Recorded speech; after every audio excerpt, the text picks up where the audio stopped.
Bien, quiero presentar primero a Roberto Puentes, ingeniero comercial de la Universidad Austral de Chile y de la Universidad de Ciencias Aplicadas de Münster en Alemania. Tiene además un magíster en diseño avanzado en la Pontificia Universidad Católica de Chile y un diplomado en psicología positiva en la Universidad Adolfo Ibáñez. Roberto ha desarrollado su propia metodología para el desarrollo de las personas en el trabajo a partir de diversas experiencias personales y talleres en los que ha participado. Y dado su interés en la materia, fundó VELAB, Centro de Liderazgo Inspiracional que ayuda a las personas a ser felices en el ámbito laboral. Miren qué interesante. Es profesor de innovación en la Universidad Diego Portales y del MBA de la USACH. Recientemente fundó además Populus, empresa dedicada a evangelizar la importancia de innovar con foco en las personas a través de proyectos. Aquí está cortado. A través de proyectos. Perdón. Dejo con ustedes a Roberto. Muchas gracias. Un aplauso, por favor. Muchas gracias por la introducción. Bueno, gracias a ustedes por la invitación. Es muy entretenido estar acá y también valoro mucho que organizaciones se abran a abrir estos temas que generan incertidumbre, que a algunos les da susto, otros los ven como una oportunidad. Y la idea es relacionar toda esta temática con el foco en el cual vengo trabajando hace varios años, que tiene que ver con temas de bienestar subjetivo o felicidad dentro de las organizaciones, el propósito y algunos otros elementos que me gustaría contar con ustedes. Les quiero hacer una pregunta para partir y me gustaría que fueran brutalmente honestos y honestas. Es una frase que me encanta decirlo siempre. Brutalmente honesto y honesta. ¿Quién de ustedes ama profundamente su trabajo? ¿Ya? Los que valen solo son los que responden rápido, porque los otros se empiezan a sumar a la masa. No sé, ya lo tengo probado, siempre hago esta pregunta. Entonces, es más o menos un 50%. ¿Ya? Quédense hasta ahí, vamos a hablar de otros temas, porque esto lo vamos a reconectar más adelante. ¿A quién de ustedes, siendo brutalmente honestos y honestas, le gustaría tener $1 millón mañana? ¿Cierto? A mí también, por supuesto. ¿Qué harían con ese $1 millón? ¿Qué se les ocurre? ¿Viajar? ¿Ah? Quizás los viajes están medio complicados. Imaginemos que no hay coronavirus. ¿Viajar? ¿Qué más? ¿Qué más además de viajar? Invertir. Pagar deudas los que tengan, comprarse una casa, ¿cierto? O ayudar a alguien. Y que en general las respuestas se repiten también, ¿cierto? Viajar, comprarse una casa, ahorrar, pagar deudas, ayudar a nuestros seres queridos. Y la pregunta es, ¿esta es la fórmula? ¿Qué quiero decir con esto? Trabajamos muchas veces para ganar dinero, para poder viajar, invertir, y suponemos que nuestra felicidad está asociada a los elementos planteados en la diapositiva anterior. Entonces, la pregunta es, para ser feliz en la vida, ¿necesito todos esos elementos? ¿De qué depende? ¿Ah? De una actitud. La felicidad, y vamos a hablar ahí, tiene que ver con sentimientos, ¿cierto? Por supuesto que uno no puede desconocer esto. Si yo no tengo con qué comer, y no tengo un techo, por supuesto que afecta a mi felicidad. Y hay infinitas variables y harto estudio en eso. Pero en el fondo, el camino que nos hemos contado durante estos decenas de años es que tenemos un camino súper lógico de ir al colegio, a la universidad, estudiar, trabajar, para ganar dinero, para comprar una casa, un auto, una familia y ser feliz. Bien, entonces la fórmula, la pregunta es si es esta, y les quiero dar un poquito de contexto. Hay un autor que se llama Yuval Noah Harari, no sé si lo han escuchado, tiene una trilogía de libros bien famosa, y en uno de sus libros que se llama Homo Deus, él plantea cuáles fueron los focos de desarrollo en el pasado. Y que a todo esto, en el contexto que vivimos, parece que fuera el presente. Pero en el pasado, millones de personas morían porque no tenían que comer. Miles de millones de personas, ¿ya? Hoy día hay mucha gente que sigue perdiendo la vida por no tener alimentación, pero la verdad podríamos decir que está más o menos controlado en el mundo, ¿ya? Respecto a las enfermedades, ¿para qué decir lo que pasó con la viruela, con las pestes? Hawái casi murió todo el país, México un tercio de la población por la viruela, entre otras enfermedades, y era algo que afectaba de manera masiva, donde la tecnología respecto a la medicina no estaba tan desarrollada. Entonces, había que ver cómo controlábamos las enfermedades. Y es increíble que esto era un foco del pasado y el contexto que vivimos hoy día parece que está reviviendo con el coronavirus. Y por otro lado, las guerras. Dentro de las políticas públicas de los países siempre estaba la opción de ir a guerra. Se juntaban los ministros y tomaban una decisión y eventualmente podría haber una guerra. Y eso es una decisión que podía existir. Hoy día para tener una guerra la verdad es que se requieren hartos más elementos que eso, ¿ya? Entonces, ¿qué pasaba? Que las sociedades en general estaban buscando para desarrollarse cómo enfrentar estas tres materias, es lo que él plantea. Y si vamos lo que fue generándose después, siempre hablamos del desarrollo asociado al PIB per cápita, ¿cierto? Decimos que un país es desarrollado y lo que han hecho los últimos gobiernos en Chile es decir, bueno, ¿cómo pasamos la barrera de los $25.000 per cápita? Y también, al menos yo me hago la pregunta si esa es la manera en que nuestros ciudadanos, si somos un país desarrollado, nuestros ciudadanos van a tener un bienestar subjetivo elevado. Y aquí hay un ejemplo. Singapur tiene un PIB per cápita de $56.000 y Costa Rica tiene un PIB per cápita de $14.000. ¿Quién creen ustedes que es el país más feliz? Absolutamente. Entonces, es importante esto porque nos hace reflexionar respecto de a dónde le ponemos foco y cuál es el resultado que generamos. Entonces, si el foco está en el desarrollo, en que todos seamos más ricos y acumular abundancia, a todo esto mi discurso no es contra el dinero, tiene que ver con dónde ponemos las fichas para finalmente poder ser felices y ser plenos en la vida. Y Costa Rica es un país que está entre los países más felices del mundo, que tiene harta pobreza también, y que hay muchas cosas que no tiene que los países desarrollados sí tienen, ¿ya? De hecho, Costa Rica hace varios años atrás eliminó la milicia, ya no tiene fuerza armada, entre otras cosas. Por otro lado, Chile, y esto es bien crudo, tiene la tasa de suicidio más alta de Latinoamérica y es segundo en la OECD. Y cuando uno hace el doble clic a la principal variable de esto es la búsqueda desenfrenada del éxito. Y cuando los investigadores veían el éxito respecto a qué, y en general el éxito es asociado a lo que la sociedad quiere de nosotros, porque no es un logro, eso es otra cosa. Es yo quiero ser exitoso para que la sociedad esté contenta conmigo. Y ese fricción nos hace enfermarnos, entre otras cosas. Y pasando a las organizaciones en Chile, esta es la encuesta Gallup del 2018 y CADEM, que replicó la encuesta Gallup a nivel global en Chile. El 15% de los colaboradores del mundo están comprometidos con su trabajo y en Chile es un 22%. Eso quiere decir que de las personas que están acá, si seguimos las estadísticas, solo un 22% de 10, solo 2 personas están realmente comprometidas con su trabajo.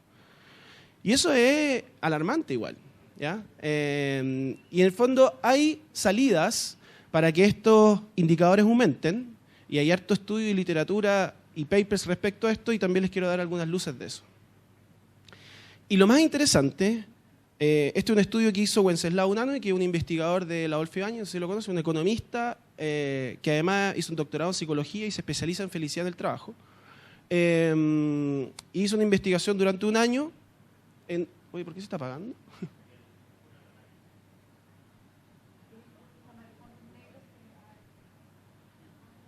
Ahí sí. Tú, como que fuimos perdiendo energía un poquitito. Bien, lo que dice la investigación es que el 70%... ¿Eso tengo que hacer? Ya.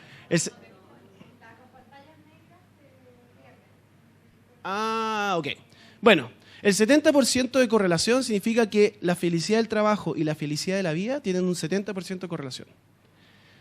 Quien diga que es feliz en la vida y no es feliz en el trabajo está mintiendo. Partamos de esa premisa. Sobre todo que pasamos 8 horas al día en promedio en el trabajo. Entonces es muy difícil. ¿Y qué pasa? Que después llevamos ese malestar a la casa y a quién contagiamos. Entonces, lo importante es entender que la felicidad es un estado, no una emoción. La diferencia entre un estado y una emoción es que la emoción, si uno pudiera graficarlo, es así, y el estado es así, ya es más de largo plazo. Yo puedo estar en un estado de felicidad, pero a la vez estar triste. Por supuesto que sí. ¿ya? Porque la felicidad no es reírse, es un estado de bienestar. Uno podría decir en palabras más cotidianas como la plenitud. Me siento pleno, pero puedo estar triste siendo pleno. Y quien empezó a hablar de esto fue, si nos remontamos a la antigua Grecia, fue Epicuro. Y Epicuro fue el primer filósofo de la felicidad. Algunos dicen que fue Aristóteles y hay una lucha ahí filosofal. Pero el placer es el principio y el fin de una vida feliz. Y plantea que la finalidad de la existencia del ser humano era conseguir una vida plena y que esto se logra mediante el placer. Epicuro era bien hedonista, en el sentido de que para ser feliz es acumular la mayor cantidad de placeres. En un idioma más coloquial uno podría decir sexo, droga y rock and roll. Todo lo que nos produce un placer es acumular momentos de placer. Y después surgen distintas teorías y que cuestionan a Epicuro. Y ahora vamos a volver a Harari de nuevo, donde dice, bueno, estos eran los desafíos del pasado y ahora ¿cuáles son los desafíos del futuro? Y él plantea 3, que son los que estamos viviendo hoy día. La inmortalidad. Hoy día la sociedad interpreta que morir es malo. ¿Cierto? Oh, qué pena. Morimos. ¿Y qué es lo que hace la sociedad? Hacer todo lo posible para que no ¿cómo se dice? Muramos. La tasa de la esperanza de vida, por lo que plantea las investigaciones que están planteando en este libro, dice que de aquí al 2050 va a ser más o menos entre 120 a 150 años. Promedio. Entonces, usted que trabaja en el seguro, ¿qué vamos a hacer en la industria con esa esperanza de vida? Y eso implica muchas cosas. Hoy día está la discusión de la AFP, o sea, la verdad es que queda todo obsoleto las conversaciones si esto se convierte en una realidad. Por otro lado, la divinidad. Esto de querer ser superhombres o supermujeres, superhumanos, donde los cyborgs, eso que salía en las películas, hoy día es una realidad. Claro, hoy día lo vemos, por ejemplo, yo pierdo una pierna y tengo una pierna robótica, pero ya está empezando a pasar que si yo quiero correr más rápido, cambio mis piernas por piernas robóticas. Y voy a empezar a cambiar mis ojos, y voy a empezar a cambiar mi capacidad de conexiones neuronales para ser más inteligente, bla, bla, bla, bla. Y esto, vayan a cualquier centro de investigación gringo o militar, y eso ya existe, ¿ya? Y después está la felicidad, donde el foco ya cambió. Y ustedes que trabajan, ¿quién de aquí es millennial? ¿Que tiene, sí? Bien. ¿Y quién de aquí es mayor a los millennials? Ya.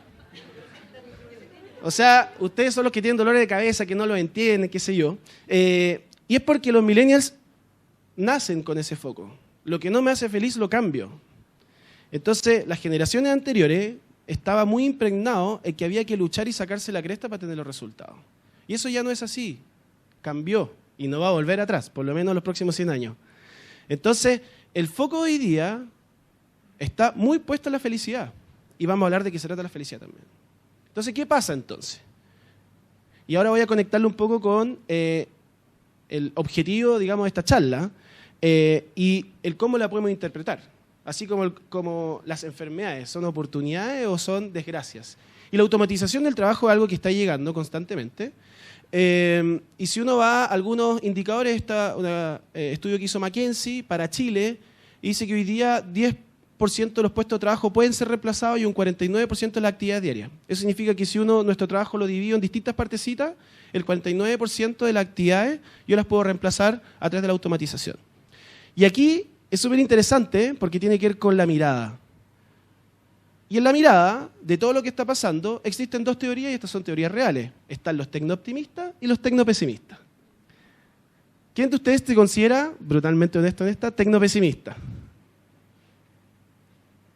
Que no les dé vergüenza, ¿eh? ¿Y quién de ustedes se considera tecnooptimista? Ojalá la gente del streaming pudiera levantar la mano a ver qué pasa también. ¿Qué significa el tecnopesimista? Vamos a partir por ahí. Que en el fondo nos van a echar de nuestra empresa, que no vamos a tener cómo reinventarnos, que la tecnología va a reemplazar puestos de trabajo que nunca se van a poder volver a desarrollar.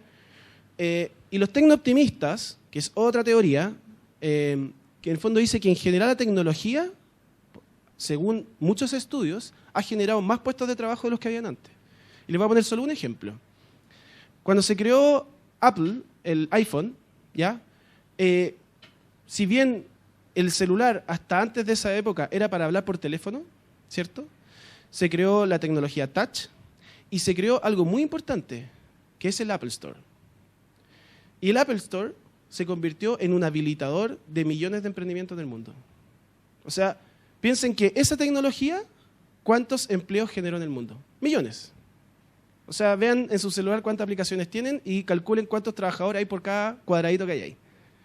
Entonces, uno lo puede ver de dos miradas. Y por lo menos lo que les quiero plasmar en esta presentación es que la única mirada que les va a favorecer es la del tecnooptimista. ¿Por qué? Porque los va a llevar a hacerse cargo, a identificar las oportunidades y ver cómo navego en este escenario de incertidumbre por otra parte, pero por otro lado, el cómo yo me voy reinventando, aprovechando esta nueva ola que se viene. Y tiene que ver un poco con esto. ¿Yo quiero ser espectador de la transformación digital o quiero ser un protagonista? Y algo que quiero dejar muy claro, y que a mí me costó aprender, porque hace 5 años atrás dije yo quiero aprender de tecnología, porque es lo que se viene. Y me di cuenta que para aprender de tecnología no hay que aprender a desarrollar código, hay que aprender la lógica de la tecnología. Y eso es lo que nos hace falta, la cabeza pensante, el análisis crítico que hay detrás de la tecnología. ¿Qué se puede hacer y qué no se puede hacer? Pero para eso necesito saber código. Entonces, si yo quiero ser protagonista, me involucro. Y si quiero ser espectador, dejo que las oportunidades pasen. Y volvamos a esta diapositiva, donde esto que le acabamos de hablar tiene mucho que ver con esto. Cuando la tecnología se inserta en nuestro cuerpo humano, cuando la tecnología en la medicina hace que vivamos más tiempo, no es simplemente para el cómo se automatizan procesos entre organizaciones, sino está siendo parte de nuestro día a día y cada vez más va a ser parte de ello. Y si hablamos de felicidad, hablamos de este último tema. Yo le hablaba del hedonismo, ¿cierto? Epicuro era un filósofo más bien hedonista.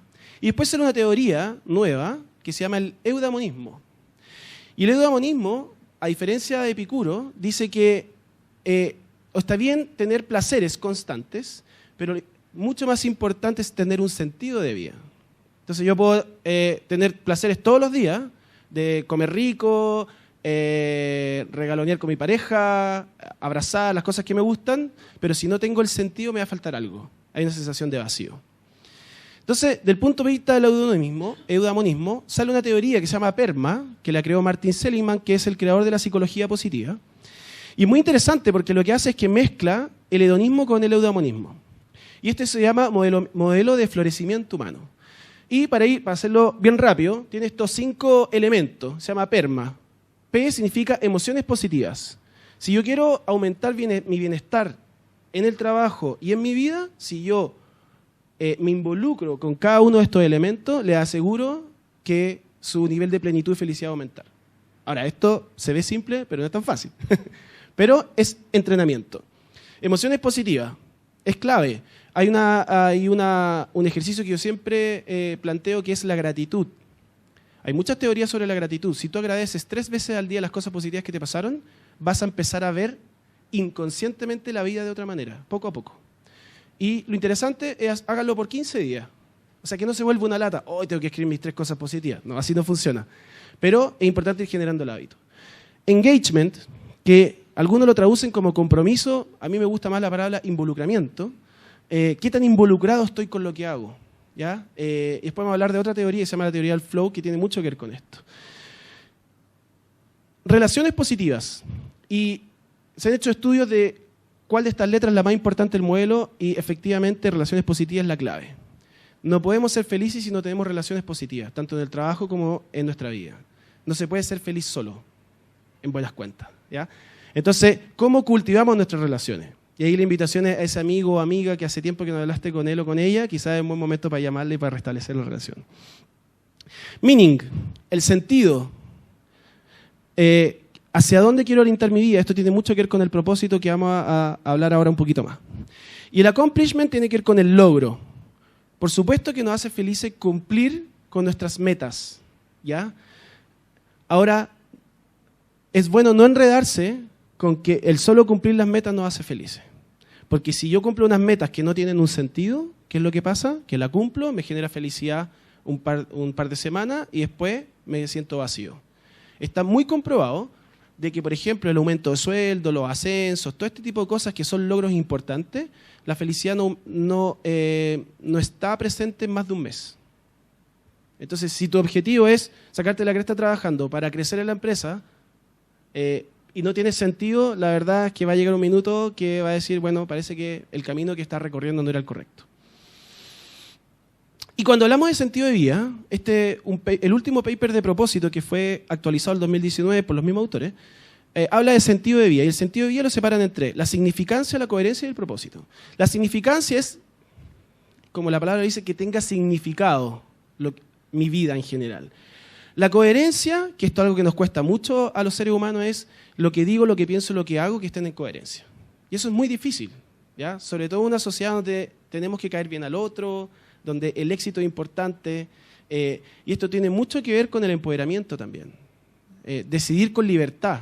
Yo decido por lo que mi jefe o mi colaborador o el de arriba o el de abajo quiere que yo decida, o decido realmente con libertad.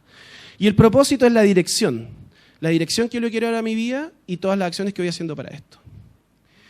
Hay un libro que me gusta mucho, que me lo leí el verano, que se llama El hombre en busca de sentido, no sé si alguien lo ha leído, de Viktor Frankl, que es un psiquiatra que estuvo en un campo de concentración, donde todos sabemos las atrocidades que se vivieron ahí, y él plantea que la mayoría de las personas que sobrevivieron no fueron las personas más fuertes físicamente, fueron las personas que tenían un sentido de vida, que sabían lo que querían hacer cuando salieron de ese lugar. Y él dice, el hombre se autorrealiza en la misma medida en que se compromete con el cumplimiento del sentido de su vida. Y todo esto, si lo relacionamos a un contexto de cómo se están reinventando las organizaciones, este libro es buenísimo, Reinventando Organizaciones, de Frederick Laloux, donde dice que, muy rápido, las organizaciones tienen distintas tipologías. Y acá está, por ejemplo, la mafia, las pandillas de las calles, y ellas funcionan en función del miedo, el poder, el caos, etc. Después están las organizaciones que son más jerárquicas, como los gobiernos, las escuelas públicas, las iglesias, y donde la jerarquía está el foco puesto, la estabilidad, el control, y la manera de trabajo es una perspectiva a largo plazo, foco en los procesos y los roles formales. Y la mayoría de las empresas tradicionales hoy día en nuestra sociedad están en el círculo rojo, ¿ya? Donde la competencia es importante, el profit y los objetivos, ¿cierto? Hacemos planificación estratégica, tenemos el presupuesto de octubre para el próximo año, donde tenemos cuáles son los objetivos y después tenemos mecanismos de control para que se cumplan. Y el foco está puesto hoy día en la manera de trabajo, en la innovación. Hace varios años que viene surgiendo la innovación, el accountability, es como yo me hago cargo, y la meritocracia, que es algo que está muy arraigado en esto. Y lo que está pasando hoy día es que muchas organizaciones se están transformando al círculo verde, y voy a llegar hasta aquí nomás. No sé si han escuchado hablar de las metodologías ágiles, ¿cierto? Y aquí Lean. Todo esto tiene cambios estructurales importantes en la manera de trabajo. Pasamos de un ordenamiento más bien lineal, ¿cierto? Gerente, subgerente, jefatura, analista, y los reportes son hacia arriba, a donde en un momento dicen, ¿saben qué? Ustedes, grupo de trabajo, pónganse de acuerdo para obtener un resultado. Donde yo no soy jefe de nadie, simplemente tengo un rol distinto. Y eso es un cambio importante. ¿Y cuál es la gracia de esto? Es que está inmerso en un contexto de colaboración, ¿ya? Y la colaboración, para que surja, una de las variables más importantes es la confianza. Y según los indicadores de la OECD, Chile tiene un 13% de confianza, el último lugar. Entonces, ¿cómo dentro del contexto organizacional aumentamos la confianza entre los colaboradores? Y eso tiene mucho que ver con la transparencia, con la autenticidad, con conocer más a la persona que tenemos al lado. Y aquí, ¿cuáles son como los objetivos? Encantar a los consumidores, valor compartido y involucramiento. Y la manera de trabajo es un balance de los stakeholders, la cultura por sobre la estrategia, ese sí que es un cambio importante, y el empoderamiento. Ya estoy terminando. Por otro lado, está mismo Seligman, que creó este modelo de el PERMA, creó también un modelo de fortalezas. Y aquí nuevamente lo voy a conectar con la transformación digital, donde hay virtudes, que son estas 6, y cada una de estas son fortalezas que dependen de esas virtudes. Está la sabiduría, el coraje, la humanidad, la trascendencia, la justicia y la moderación o la templanza, ¿ya? Si quieren hacer este test, dura 45 minutos, después hablamos ahí cómo darle el link, qué sé yo, y es muy, muy poderoso. Entonces, la pregunta es cómo yo sé cuáles son mis fortalezas principales como ser humano. Y les quiero mostrar este video que representa dónde estamos poniendo el foco y lo que estamos creando como resultado a partir de ese foco. So my question to you today is, what do you practice every day?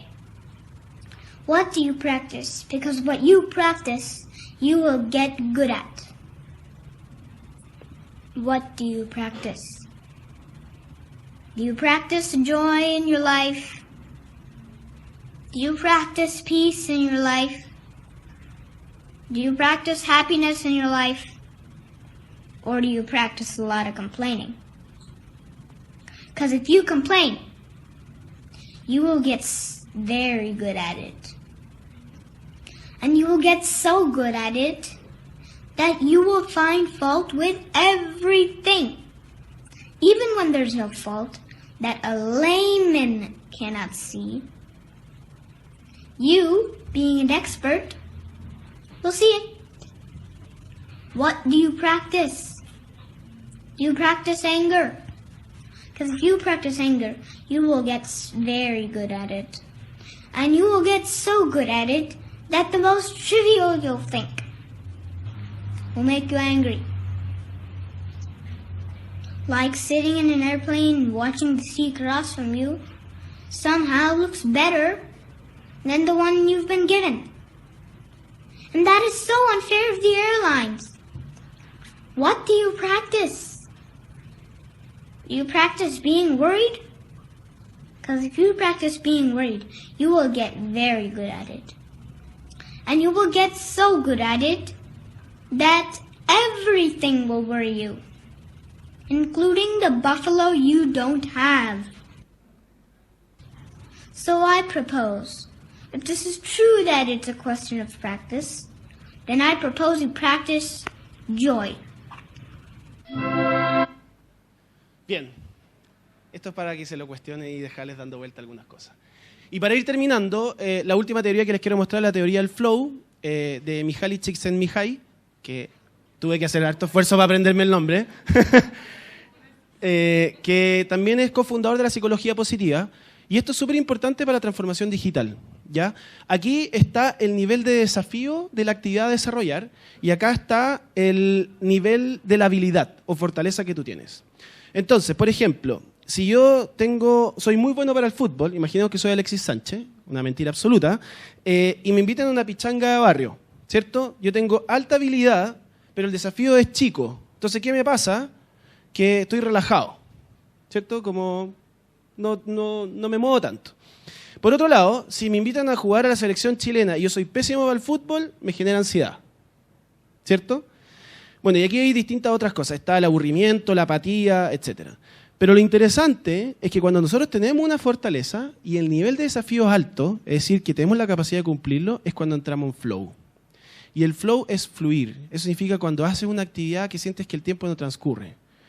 Y el flow se puede tener en el trabajo. Les aseguro que sí. Todos lo tenemos muchas veces. Yo estoy en flow ahora porque a mí me encanta hacer esto. Entonces, es importante que reconozcan en ustedes cuáles son sus fortalezas y navegar dentro de una organización, hablar con sus jefaturas, qué sé yo, para ver qué nivel de desafío está alineado a esa fortaleza que ustedes tienen. Si ustedes tienen como una fortaleza la creatividad y no tienen espacio de creatividad, pregunten o armen un grupo de creatividad con otra área. Se puede, ¿ya? Y eso, cuando tú estás en flow, los resultados que puedes generar son extraordinarios. Como ejemplo, Tiger Woods. Tiger Woods era muy malo para sacar la pelota a la arena.